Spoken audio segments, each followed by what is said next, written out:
My dear students, एक बहुत important question ये भी है क्लास 10 के लिए फिजिक्स का, इलेक्ट्रिसिटी का। An electric iron of resistance 20 ohm, R कितना गिवन है? आर इजकल टू, ये गिवन है कि 20 ओम। जो इलेक्ट्रिक प्रेस है, कपड़ा प्रेस करने वाला, उसका रेजिस्टेंस कितना है? 20 ओम। रेजिस्टेंस की वजह से हीट प्रोड्यूस होता है, ध्यान दीजिए। जैसे नाइक्रोम का वायर होता है जिसका रेजिस्टेंस बहुत ज़्यादा होता है, किसमें लगाते हैं? हीटर में। तो जब आर जब ज़्यादा हो गया तो दैट कम्स टू, जो करेंट है that will comes to convert into heat. Electric iron of resistance इतना, टेक से करेंट, करंट कितना लेते ही भाई? 5 एम्पियर, ठीक है ना। कैलकुलेट द हीट डेवलप्ड, तो मेरे पास और ये क्या है? ये कैलकुलेट द हीट डेवलप्ड, ठीक है। एक चीज छूट गया है, इन 30 सेकेंड, ठीक है ना। ये क्वेश्चन पूरा है। तो यच हमसे क्या पूछ रहा है? यच, और फार्मूला क्या होता है? H equal to I square R T, ठीक है ना। H equal to I square R T होता है फार्मूला हमारा। एच का मतलब कि जो हीट है, ये पूछ रहा है ना, calculate the heat develop in 30 second.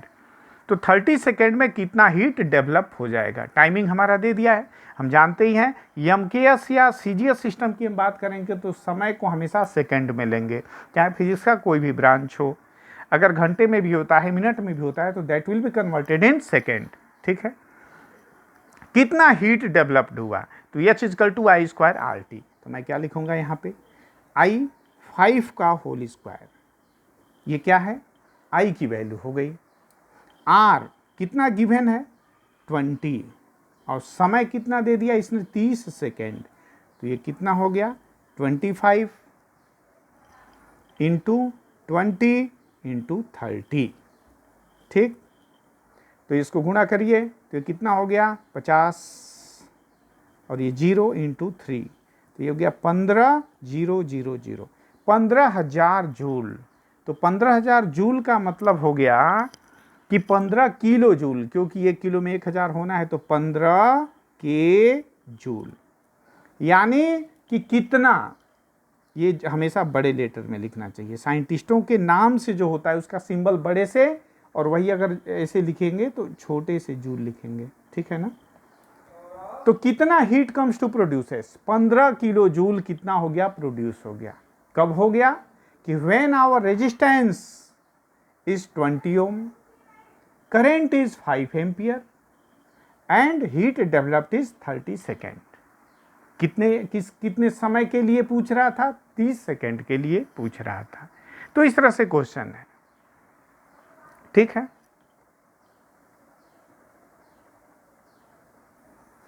एक और बहुत छोटा सा क्वेश्चन है, एक और बहुत छोटा सा क्वेश्चन हम देख लेते हैं लगे हाथ। इसमें मैंने, इस क्वेश्चन में मैंने क्या फाइंड आउट किया था? हीट को, एच को। यहाँ एक क्वेश्चन है कि an electric motor takes 5 ampere, कितना वो करंट लेता है? 5 एम्पियर, यानी आई की वैल्यू हमारी हो गई 5 एम्पियर, ठीक है ना। फ्रॉम ए 220 वोल्ट लाइन, तो भी हमारा कितना हो गया भाई? 220 वोल्ट हो गया। डिटरमाइन द पावर, क्या पूछ रहा है हमसे? पावर पूछ रहा है। तो P कितना होता है? V इंटू आई, ठीक है ना। P कितना होता है? V इंटू आई। तो यहाँ हो गया 220 और I की वैल्यू हो गई 5, तो 500 11। हाँ, तो देखिए पेन का रिफिल ख़त्म हो गया था।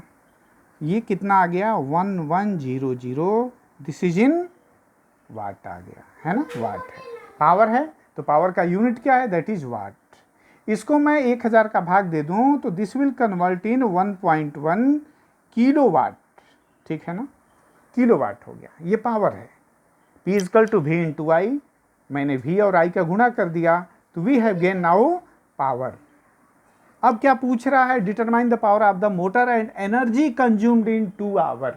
और ध्यान दीजिए, जब भी एनर्जी की बात होगी, जब भी एनर्जी की बात होगी तो किलो वाट आवर की बात होगी, ठीक है ना। किलो वाट आवर, तो मेरे पास क्या है यहाँ पे? P इंटू मैं कर दूंगा T, और P कितना है? 1.1 किलो वाट। और इसमें 2 घंटे का मैं क्या कर दूंगा गुणा। पूछ रहा है ना कि determine the power of the motor and energy consumed in 2 hour. ठीक, तो ये क्या हो गया, एनर्जी कितना कंज्यूम हुआ 2.2 किलोवाट आवर, 2.2 किलोवाट आवर। और ये हो गया एनर्जी कंज्यूम्ड, एनर्जी कंज्यूम्ड। ठीक है ना, ये हमारा आंसर हो गया। बहुत छोटे छोटे क्वेश्चन हैं, लेकिन अपने दिमाग में हम लोग इसको रखेंगे, छोटी छोटी बातें हैं। जैसे यहाँ पे इसने क्या पूछा, यच पूछा, किसके केस में पूछा, इलेक्ट्रिक प्रेस जो होता है, आयरन प्रेस करने, कपड़े प्रेस करने वाला, यहाँ हीट पूछा। यहाँ आपसे क्या पूछ दिया, an electric motor takes 5 ampere, कितना वो करंट लेता है हमसे 5 एम्पियर फ्रॉम ये 220 वोल्ट लाइन। 220 वोल्ट की लाइन अगर है तो 5 एम्पियर उसके हिस्से में जाता है। Determine the power of the motor, तो P equal to V into I, रट लीजिए इसको एकदम। और ध्यान दीजिए यहाँ पे हमको जो मिलेगा that will be in the form of what and it will be when divided by 1000 it will be converted इन 1.1 मतलब something kilowatt. What will be converted in kilowatt, क्योंकि पावर जब भी पढ़ेंगे तो किलोवाट, रट लीजिए इसको दिमाग में। अब यहाँ एनर्जी कंज्यूम्ड आएगा तो कुछ नहीं करना है, power with respect to time P into T, with respect to time नहीं कहेंगे, टाइम्स कहेंगे P इंटू टी, क्योंकि पावर क्या होता है, capacity of doing work with respect to time, P equal to energy by time, work upon time, बात एक ही है, तो P इंटू टी है ना। विथ रिस्पेक्ट टू टी मत बोल दीजिए, गलत हो गया, गलत हो जाएगा। तो energy equal to P into T, तो ये P और ये T, और हमने क्या किया, एनर्जी कंज्यूम कर दिया कितना 2.2 किलोवाट आवर। यानी एनर्जी को निकालना है तो हमारा आंसर आएगा, याद रखिए, किलोवाट आवर में। तो पावर को हम किस में लिखेंगे, किलोवाट में, इनटू टी, इतना टाइम्स कर दीजिए। तो टी किस में रखेंगे, याद रखिए, आवर में।